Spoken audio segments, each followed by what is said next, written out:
Hello વિદ્યાર્થી મિત્રો, paper 503 unit number 1 cemetery એટલે કે સમમિતિનું લેક્ચર નંબર 1 છે. તો એમાં આપણે જોઈએ પહેલાં તો કે સમમિતિ કોને કહેવાય, સમમિતિ છે શું. તો સમમિતિ શું છે કે આપણી આસપાસ જોવા મળતી જે કોઈ ઇન્દ્રિય ગમ્ય બાબતો હોય, કારણ કે કોઈ અસાધારણ વસ્તુ હોય, વ્યક્તિ હોય કે ઘટના હોય, એને શું કહેવામાં આવે છે? સમમિતિ. હવે શું કહે છે કે સમમિતિ અણુ એ મહત્વનો અને ઉપયોગી ગુણધર્મ છે. વ્યવહારમાં જે ઉપયોગમાં થતા હોય સમમિતિ એટલે સુંદરતા, અને ગણિતીય દ્રષ્ટિએ સમમિતિ એટલે સમરૂપ પ્લસ ભૂમિતિ. હવે પહેલું જ કીધું કે સમમિતિ એ કોઈ ઇન્દ્રિય ગમ્ય બાબત છે. તો આપણે ઉદાહરણ લઈ લઈએ કે કોઈ ફૂલો હોય, પતંગિયા હોય, પછી અલગ અલગ એવી વસ્તુઓ હોય, બરાબર બધી. તો એ શું હોય છે કે એને કઈ રીતે આપણે ઓળખીએ છીએ? ફૂલ છે તો એ ફૂલ સુંદર હોય છે, એટલે કે એની સુમેળતા અને આકર્ષકતા, કે આપણે જોઈએ તો આપણને ગમે. તો એના કારણે શું હોય છે? એ સમમિતીય છે તેમ કહેવાય. કારણ કે જે સમમિતિ છે એને શું કરવામાં સુંદરતા સાથે સંબંધ ધરાવે છે.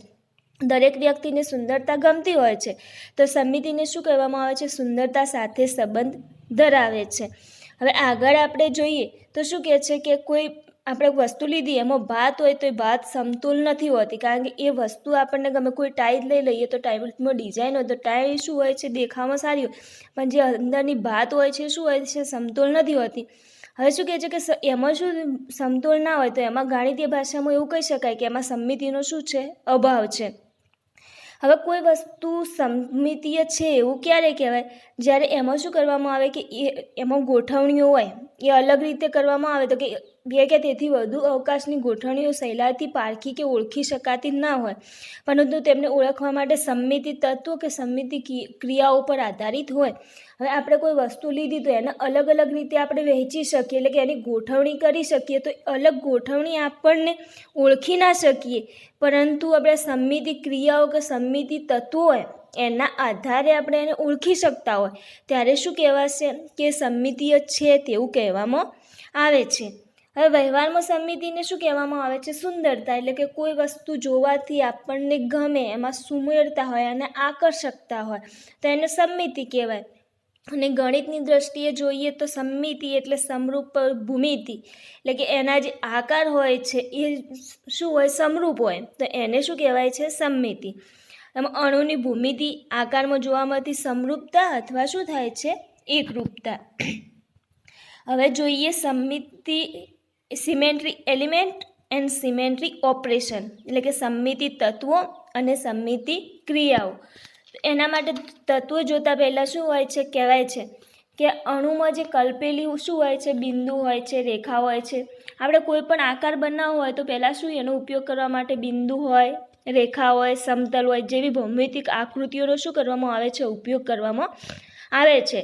તો એ ભૌમિતિક આકૃતિઓ કે જેની આસપાસ અનુક્રમે શું કરવામાં આવે? ઉત્ક્રમણ કરવામાં આવે, ભ્રમણ કરવામાં આવે. એટલે કે કોઈ આકૃતિ હોય તો એને ગોળ ફેરવવામાં આવે, પરાવર્તન કરવામાં આવે. તો મળતી જે નવી રચના એ મૂળ રચના પર શું હોય? બેસતી હોય, કે મૂળ રચનાને પાછી મળે. એટલે કોઈ આપણે હવે બેન્ઝીન ચક્ર લીધું તો બેન્ઝીનમાં ભ્રમણ કરવામાં આવે, એના પર નંબર દર્શાવેલા હોય 1 2 3 4, તો એને શું કરવામાં? ભ્રમણ કરવામાં આવે. તો નંબર જો સૌથી ઉપર 1 હોય તો એ શું હોય? સાઈડમાં આવે, તો એ રીતે ભ્રમણ કરવામાં આવે. પછી એનામાં શું કરવામાં આવે? પરાવર્તન કે ઉત્ક્રમણ કરવામાં આવે.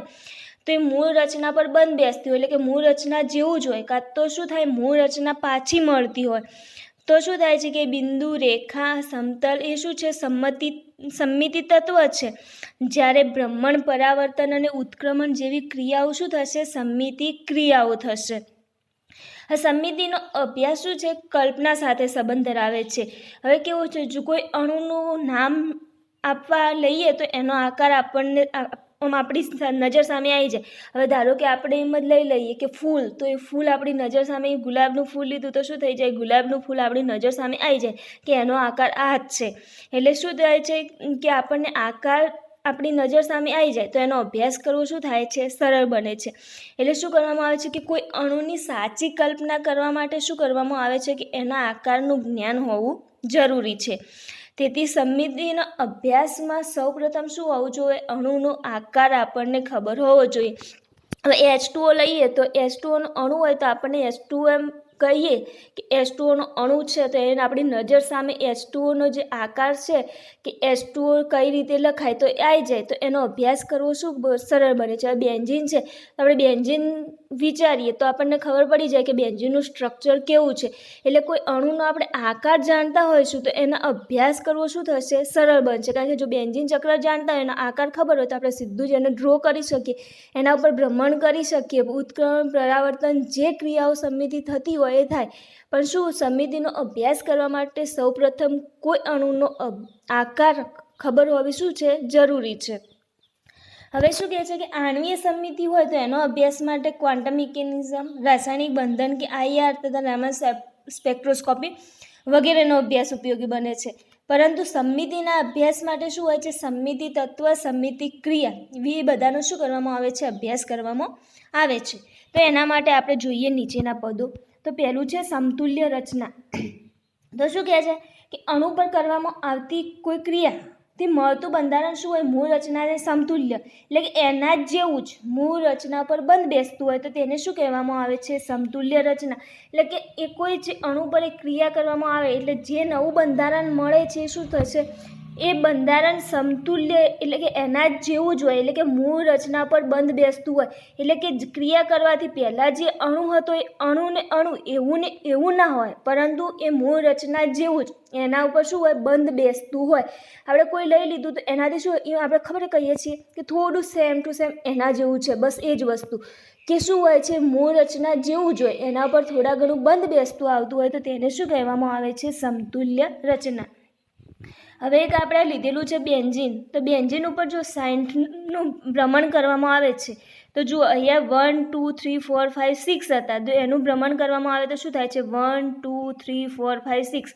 એટલે કે જે આ સ્થાન હતું, જે નંબરિંગ કરેલો હતો એનું સ્થાન શું થઈ ગયું, બદલાયું. તો પહેલી રચના શું છે, સમતુલ્ય રચના. એટલે જો આ બેન્ઝીન ચક્ર હતું તો એના જેવું જ આ મળે છે તો શું થશે, સમતુલ્ય રચના.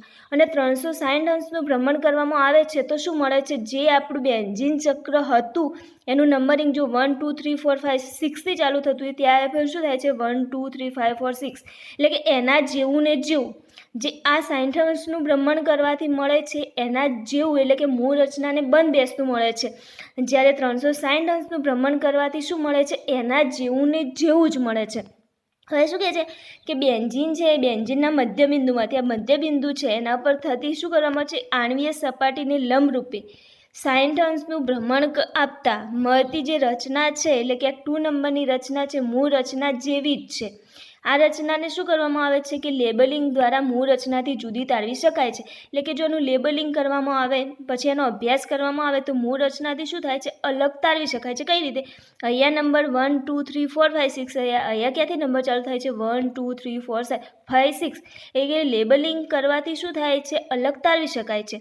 તો 1 અને 2 શું છે, એકબીજાને સમતુલ્ય છે તેમ કહેવાય. હવે બીજું અભિન્ન રચના એટલે કે મૂળ રચના.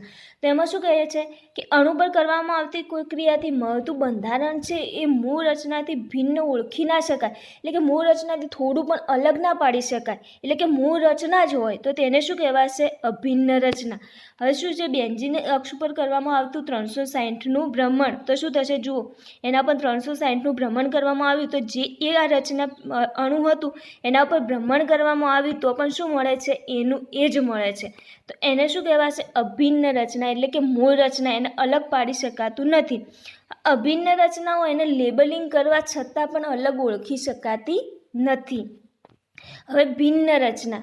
તો ભિન્ન રચનામાં શું હોય કે અણુ પર કરવામાં આવતી કોઈ ક્રિયાથી મળતું બંધારણ શું થાય છે, મૂળ રચનાથી તદ્દન ભિન્ન હોય, લેબલિંગ કર્યા સિવાય પણ સહેલાઈથી ઓળખી શકાય તેવી રચનાને શું કહેવામાં આવે છે, ભિન્ન રચના.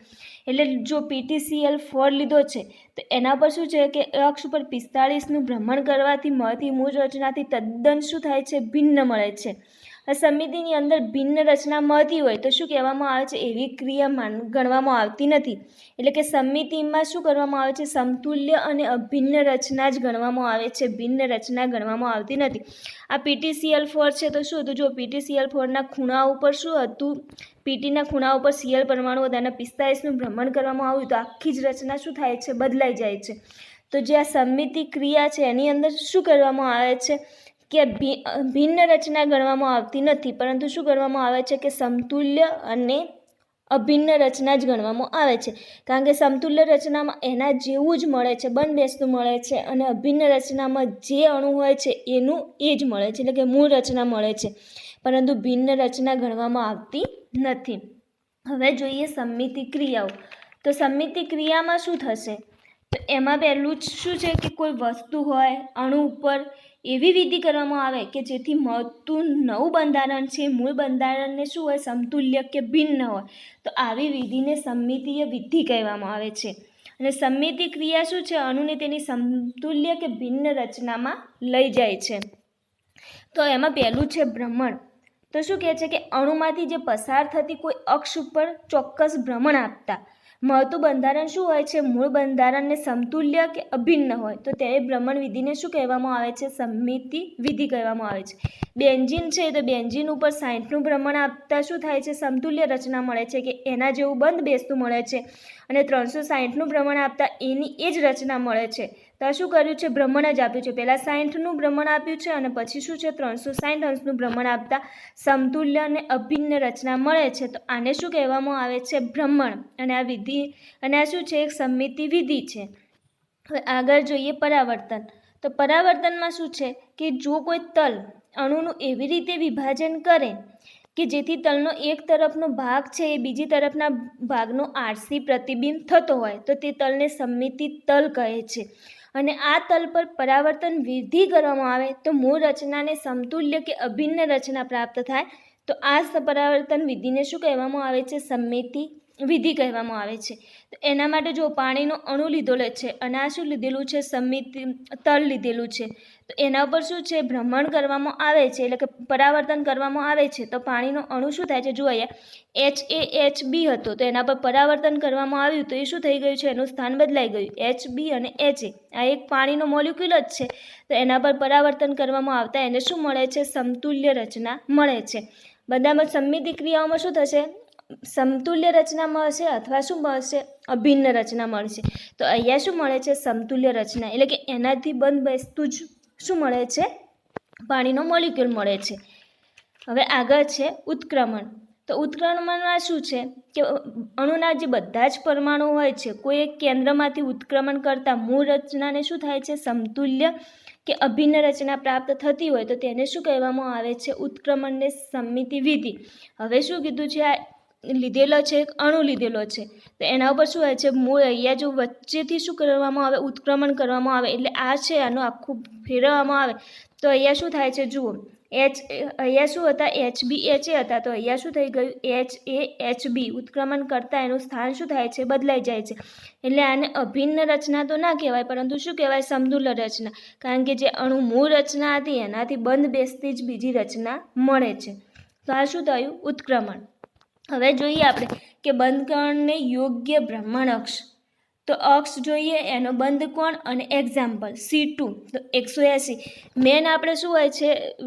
જ્યારે બંધકોણ મેળવવાનો હોય ત્યારે એનું સૂત્ર થશે N = 360/θ. એટલે પહેલાં 180 અંશ એટલે 360/180 કરશું તો કઈ અક્ષ મળશે? C2 અક્ષ. તો એના એક્ઝામ્પલ થશે H2O, H2S, SO2 અને SeCl2 અને ETC થશે. એટલે કે અલગ અલગ ઉદાહરણ કે વગેરે. પછી બીજું છે C3 એટલે 180/120 કરીશું ત્યારે આપણને કઈ અક્ષ મળશે? C3 અક્ષ મળશે. બંધકોણ 120 છે પણ એની અક્ષ કઈ થશે? C3. હવે આપણે જે આગળ રચનાઓ જોતા હોઈશું તો ત્યાં શું લખેલું હશે? C2 લખેલું હોય, C3 લખેલું હોય. C2 લખેલું હોય ત્યારે બંધકોણ શું હોય છે? 180. એટલે શું કરવામાં આવે છે કે 360/180 કર્યા એટલે શું? C2 અક્ષ મળી. પછી 360/120 કરીશું ત્યારે શું મળશે? C3 અક્ષ. એટલે અહીંયા જે ભ્રમણ કરવાનું હોય આગળમાં હાલ તો શું લખેલું હતું? 60 લખેલા હતા, 60 અંશ લખેલા હતા, 360 લખેલા હતા. પાછળથી જ્યારે પેલા સ્ટ્રક્ચર આવશે, સ્ટ્રક્ચર હોય અને અલગથી એને પાડવાના હોય તો ત્યાં C2, C3 એ રીતે જ લખેલું. હવે C3 લખેલું હોય તો ત્યાં સમજી જવાનું કે ભ્રમણ કેટલાનું છે? 120 અંશનું. એટલે ત્યાં C3 લખેલા છે. એ રીતે ત્યારે બંધકોણ લખેલા નહીં હોય 120 કે direct C2, C3, C4, C5 એ રીતે જ લખેલા હોય. તો એમાં જોઈ લેવાનું કે જો C2 હશે તો 180 અંશનું ભ્રમણ, પછી C3 હશે તો 120નું પ્રમાણ. તો એના માટે જો સમતલ્ય ત્રિકોણ અણુ હોય છે BCl3 BF3, પછી ત્રિકોણીય પિરામિડ આકારના અણુઓ જે NH3 PH3 CSCl3 H2O, એના પર શું થાય છે 120 એટલે કે C3 ભ્રમણ કરવામાં આવે છે. ભાઈ સમચતુષ્ફલક આકારના અણુ હોય CH4 CCl4 SiH4 NiCO2 SiF4, પછી તે ત્રિકોણીય દ્વિપિરામિડ આકારના અણુ PCl5 P5 V2O5, આ બધા જ જે અણુઓ લીધેલા છે એમાં શું કરવામાં આવે છે C3 એટલે કે 120 અંશનું ભ્રમણ કરવામાં આવે છે. C4 તો 90, હવે 360 ભાગ્યા 90 એટલે કે શું થશે C4 અક્ષ. તો એના માટે સમતલીય ચોરસ XCF4 PTCl4 -2 AuCl4 -1, પછી XeOF4 IeF4 જેવા ચોરસ પિરામિડ અને SCF6 CrCO6 જેવા અષ્ટફલકીય એટલે કે ઓક્ટાહાઇડ્રલ અણુઓ. પછી C5 એટલે કે 360 ભાગ્યા 72 કરીશું ત્યારે C5 મળશે. તો સાયક્લોપેન્ટેન અને ફેરોસિન એમાં શું કરવામાં આવે છે 72 અંશનું પ્રમાણ એટલે કે C5 અક્ષ થશે. પછી C6 એટલે 60 થશે એટલે કે બેન્ઝીન. પછી C8 આપણે આગળ જ જોયું જે સમતુલ્ય રચના મેળવતા હતા એમાં શું કર્યું હતું 60નું ભ્રમણ એટલે સમતુલ્ય રચના મળતી હતી બેન્ઝીન ચક્ર ઉપર. C8 એટલે 45 અંશ. HCl CO2 O2 N2 cyclopentane એ બધા પર શું કરવામાં આવે છે 45 અંશનું ભ્રમણ એટલે કે C8 અક્ષ મળે છે.